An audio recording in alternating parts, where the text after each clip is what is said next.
Bismillah ar-Rahman ar-Rahim. I just want to give a sample of the Alfiyya class that inshallah ta'ala, lessons in the Alfiyya that we'll be starting soon inshallah ta'ala. The commentary of General Dahdah. And so Ibn Malik, he says, وَالِاسْمُ مِنْهُ مُعْرَبٌ وَمَبْنِي لِشَبَهٍ مِنَ الْحُرُوفِ مُدْنِي. He says the noun can break into two categories, mu'arab and mabni. How could it become mabni? How can it not have any signs? لِشَبَهٍ مِنَ الْحُرُوفِ مُدْنِي, because of a similarity between the noun and the particle. Right? So he breaks down the whole thing here in a very nice chart. And he gives a nice list here of the mabni.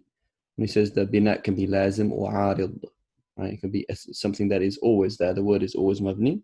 And he gives a list there, and he gives words that are arid, words that have become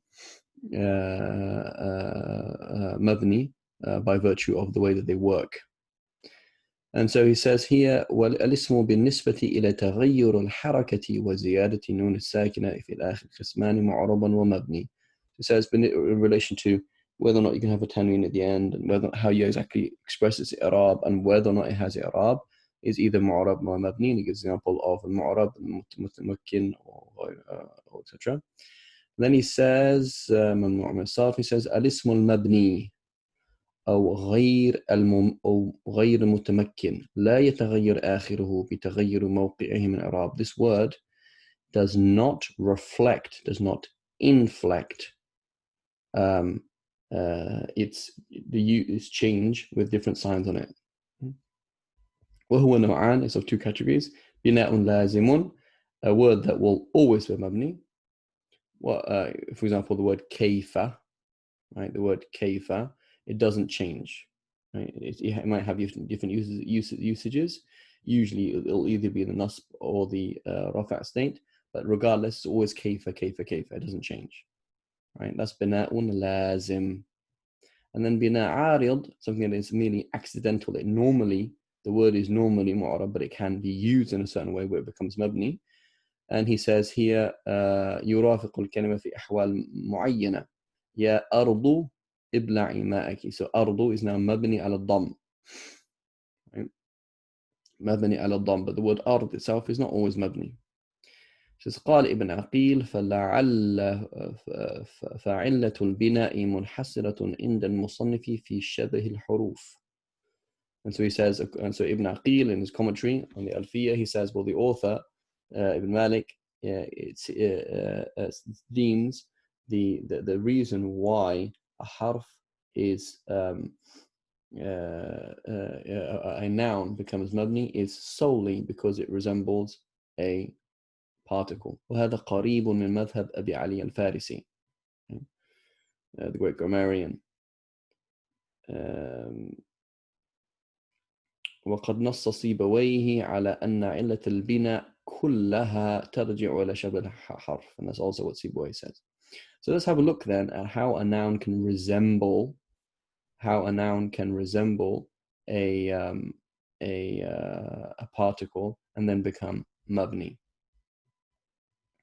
It says كالشبه الوضعي في اسمي جئتنا والمعنوي في متى وفي هنا وكنيابة عن الفعل بلا تأثر وكافتقار أصلا. So he gives some examples here and he breaks them down. الشبه الوضعي, how it looks, so external resemblance, the fact that it's just small. So when you say جئتنا, the ta in جئتنا is mabni, it doesn't change. Okay, well, why? It's small like a harf, and na is small like a harf. Right? So these small words in themselves have their very structure, they look like a particle. Well, ma'nawi, and it could be the use of the word. So fi mata wa fi huna, the word mata, which could mean when or whenever, in itself is a question. It has the DNA, so to speak, of the particle a. Right? So it's injected. It has the genes of a particle in it. It has the question particle a in it, or hal, right? So in itself, it has, in its meaning has a sense. Or huna. Huna is a noun, it's ismul ishara, right?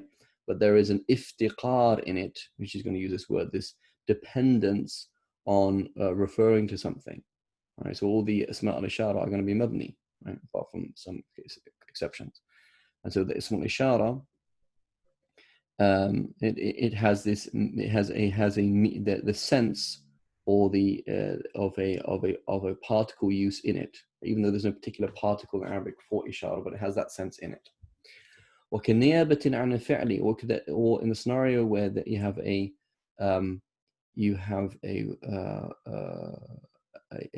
word, a noun that takes the place completely of a verb, right? Like for example, ism fi'l, and ism fi'l takes the place of a verb. And so in that, for example, when we see this word and we see that this word is affecting other words, but is not affected by other words, it affects other words like a harf, but it's not affected by other words like a harf, then this also becomes mabni. وكافتقار أصل, الافتقار الأصلي, like this word itself is vague, just like the particle. The particle has a, what's the term? It's not a relative meaning. It's like a contextual meaning. I can't remember the word now. There's a word for it in English. A particle needs other words to reflect its meaning. If I say, for example, if in English or in Arabic, what does if mean?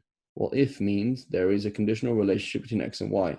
Okay, well, that conditional relationship, how can it be expressed by itself without a sentence? It can't, right? It can't. And so it needs sentences, as opposed to the word cat. Cat is, we understand what that means by itself. You don't need to have a sentence, but a particle needs to have something before and after it in order to have some kind of, that for that meaning to actually come out. So this is iftiqar asli. In itself, it needs a meaning. So he breaks it down very nicely. He says, al-wada'i, for example, the fact that it has one or two letters for like fa'alta or fa'alna. Right? So these are the fact that it's small, makes it mabni. Al-ma'nawi. So for example, the word mata has the sense of, has a conditional sense in it, or the interrogative sense in it of the interrogative particle. So there is actually a harf that exists, but then has that sense. Or huna there's no actual word like that, but it's this fundamental sense of a harf that you could imagine is there, and that resemblance makes it mabni. Or niyabi, that it takes the place of a verb, niyabatan al fi'li, like hayta, for example, when you say come or hasten or something like that, ready yourself. Or could be iftiqar, yaftaqiru ila tafsir. That's that fundamental meaning of a particle, that it needs something else. Like alladhi, he who, or that which, does not mean anything by itself. Yahtaju ila silatin, it needs a sentence after it. And so generally what happens when a word, in a noun that should otherwise be mu'rab takes on these roles, it becomes mabni. So he gives an example here, الشبه الوضعي, mentioned that before. الشبه المعنوي, we saw that as well. And we gave these examples. I just want to give another example quickly here with the word yoma. With the word yoma. So yoma, give me 1 second.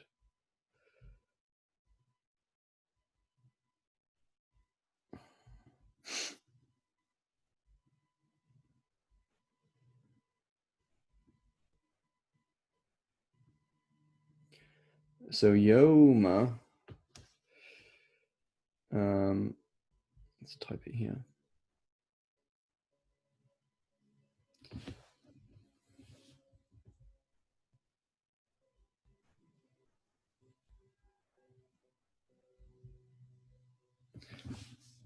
A little bit bigger. So the word yom is perfectly mu'arab.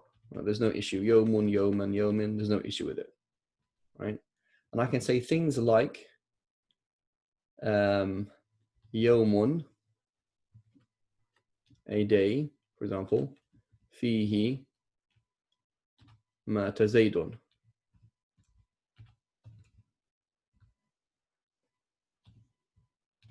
Okay, Yom here is still Mu'rab. It has been explained by something, the day in which Zayd died. True, and it's been used to explain something else, but it's not in deep need, right? When we use it in its mudaf sense, it often and can become it can become mabni. So I can say, for example, هذا, let's make it a little bit bigger. هذا يوم, make it mudaf, مات زيد. So this is the day of, it's mudaf, the day of Zayd died. The day in that Zayd died. Right? This is the day that Zayd died. Now I can also say yawma. Why? Because it becomes mabni. Right? Why? Because now it's now and I've created this of relationship, it now has a level of iftiqar, and it's behaving a bit like a particle in that it needs to be explained. So هذا يوم, this is a day. This is a day in which Zayd died. That's fine. When I say يوم or اليوم, the word has a meaning. But yoma, what? Now when you made it mudaf, now has this level of iftiqar, and I can make it mabni or I can make it mu'rab because of this iftiqar. So you can see here, there's something that we find frequently, right? So the reason why the grammarians like Sibawayh, these early grammarians, and much happened before Sibawayh, right? It wasn't just Sibawayh. Right? Sibawayh comes at a stage of nudj, of great, kind of a peak of grammar, and so he does a lot, and there's a lot that happens after him as well. But why were they so introspective? Why did they create such a philosophy, and quote unquote make up so much philological scaffolding to explain Arabic grammar? Because we see very funny things happening on a regular basis. There are deep things happening, right? Just like theoretical physics. Why do we create theoretical physics? What? Because it's fun?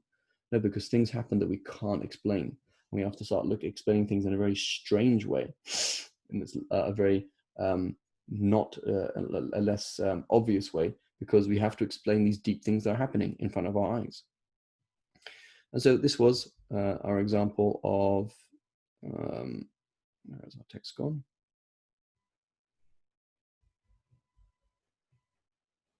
Of the Alfiyya.